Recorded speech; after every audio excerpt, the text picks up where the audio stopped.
Mereka mempunyai agenda 3. Yang pertama, money, power, control population. Ini by design juga. Berikan masalah, cipta reaksi, lalu mereka yang beri solusi. Tapi menjerat. Pak Jenderal selalu mengatakan mereka. Who are they? Non-state actor.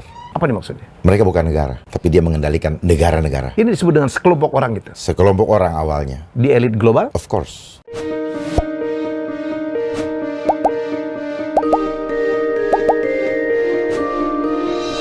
Ya, ini episode yang lama saya tunggu. Kita akan bicara banyak hal dengan seorang tokoh. Ada menyebutnya kontroversi, tapi saya menyebutnya lebih kepada konspirasi. Jadi Pak Jenderal Sudirman, Pak Dharma Poringkun, salam hormat dari saya. Itu batiknya singa gitu, memang gambaran dari seorang Dharma Poringkun ya? Seringkali kita perlu mengimajinasikan diri Ya. supaya kita terinspirasi. Jadi maksudnya Pak Jenderal menggambarkan diri sebagai seekor singa? Ya, artinya singa itu dia berhadapan dengan kelompok besar walaupun sendiri. Dia tidak suka keroyokan. Beda dengan harimau. Oh, beda dengan harimau. Tapi ini singa jantan. Kalau singa jantan itu biasanya yang berburu yang betina, dia tinggal ngambil terakhirnya aja. Tapi raja hutan. Ya.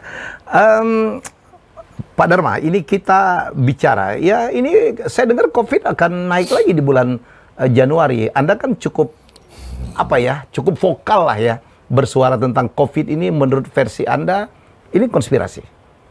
Konspirasi. Iya. Kok bisa Fakta. ditentuin jadwalnya ya? Karena mereka Tuhan. They are playing God. They are playing God. Yes. Mereka berlaku seperti Tuhan.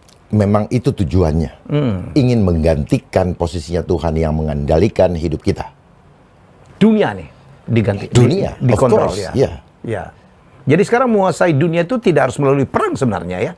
Memang ini yang disebut dengan neokolonialisme. Neokolonialisme, penjajahan cara baru. Gaya baru. Gaya baru. Dikontrol dengan virus saja. Dengan penyakit aja. Oke, saya flashback. Oke. Yang masalah virus ini adalah kontrol populasi. Mereka mempunyai agenda 3. Yang pertama, money, power, control population. Dia peralihan antara perang fisik, kemudian mulai dengan penjajahan sistem ekonomi. Money, dia kuasai lewat institusi swasta, IMF, dan Bank for International Settlement yang ada di Swiss. Oh, oke. Nah, itu kemudian mereka sebagai regulator ya, kuasai dan akhirnya masuk ke power. Mereka dapatkan power dari mana?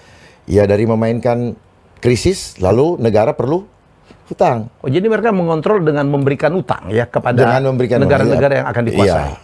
Tapi ini skenarionya. Ya, itu skenarionya. Jadi Oke, itu dulu dibuat. Terus? Itu dulu krisis dibuat supaya kita help kan. Ya. Jadi ini by design juga. Berikan masalah, cipta reaksi, lalu mereka yang berikan solusi. Tapi menjerat. Debt trap.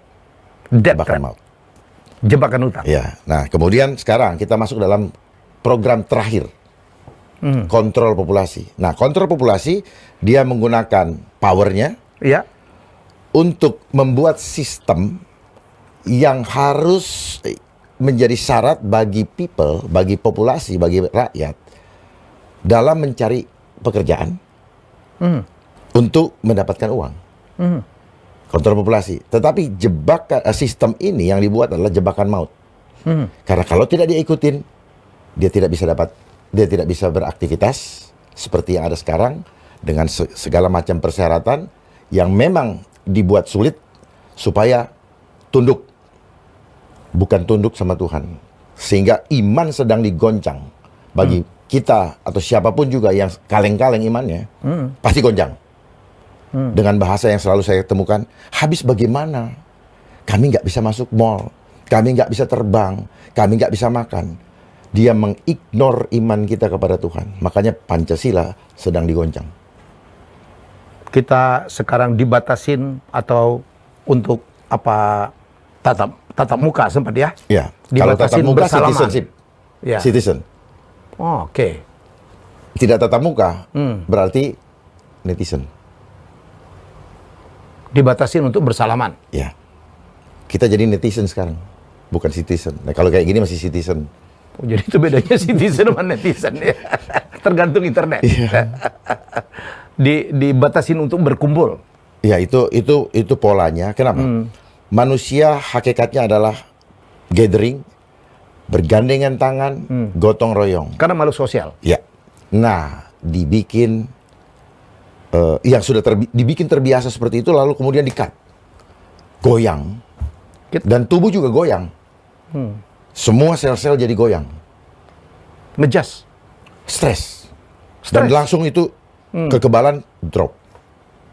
Ya, ini yang tidak pernah dipelajari di sekolah dan ini tidak pernah dikasih tahu. Oke. Bahwa what you think itu akan, apa yang kita pikirkan itu akan otomatis direspon oleh tubuh dan akan keluar racun-racun di dalam tubuh. Contohnya. Otomatis ya? Otomatis. Iya. Pasti. Langsung ada asam keluar. Nah, itulah hormon yang beracun. Itu semua dari pikiran. Dari pikiran. You are what you are thinking. Yes. René Descartes. Ya, Right. saya berpikir maka saya ada. Iya, tepat sekali itu. Wow. Sempat ada kemarin kita dihimbau ya untuk tidak perlu ke tempat ibadah ya. Sempat. Itu termasuk ke sana ya. Karena kan kita sebenarnya sedang digiring supaya lupa Tuhan. Tinggalkan Tuhan. Makanya kalau di Muslim dibilang ini sistem Dajjal. Kalau di Kristen itu Antichrist. Al-Masih Ad-Dajjal. Kita sengaja digiring ke sana supaya apa? Stop. Tinggalkan Tuhan. Oh, itu aja undang-undang korupsi mengenai pasal gratifikasi. Itu pasal jangan dipikir sekedar orang dapat hadiah terus dihukum. Tetapi itu tujuannya apa? Jangan pernah berpikir bahwa ada rezeki dari Tuhan. Itu jebakan. Secara tidak langsung. Dia akan selalu bermain secara tidak langsung. Supaya tidak ketahuan bahwa arahnya kemana.